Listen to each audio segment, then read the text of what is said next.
Éric Théiot, je suis pharmacien industriel. Je travaille dans l'industrie depuis plus de 40 ans et je travaille pour Croject.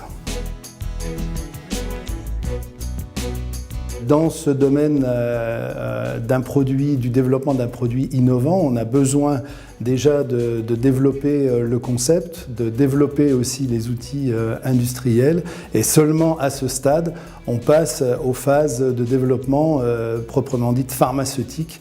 Et donc c'est un processus qui est long, qui est réglementé et c'est ce qui explique que le produit n'est pas encore commercialisé mais le sera prochainement. Il y a beaucoup d'étapes malheureusement incontournables dans un développement. Il y a des étapes pharmaceutiques, comme par exemple les études de stabilité. Donc vous pouvez commencer par des essais accélérés, mais il y a des études qui se basent sur un calendrier de plusieurs années. Donc il faut attendre la fin de ce calendrier. Il y a des études cliniques, et certaines sont séquentielles. Et il ne faut pas oublier que quand vous avez terminé, vous montez un dossier.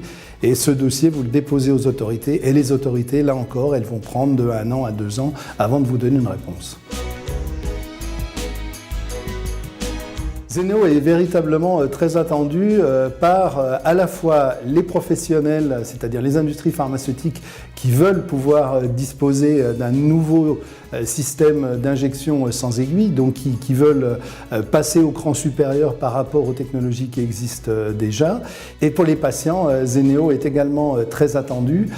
C'est un système d'injection qui est ergonomique, qui ne va pas nécessiter un entraînement particulier pour l'utiliser. L'injection est flash en moins d'un dixième de seconde, donc le système ne génère pas de douleur et il n'y a pas de phobie de l'aiguille.